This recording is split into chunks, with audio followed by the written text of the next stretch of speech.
Here I've got Xiaomi Redmi Note 11, and let me show you how to update applications on this device. So first of all, just open your Play Store. Then, if you're in main menu, just tap on your account icon, and then select Manage Apps and Device. And here you've got updates available, so just click here to open, and you can either update some one particular application by tapping on Update right next to its icon. Okay, so we've got some issue here with this, however it should work this way.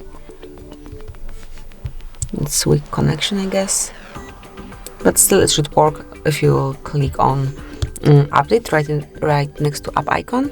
Definitely my connection is super weak, but also you can update all apps if you want to by tapping on Update All, and then it will be done.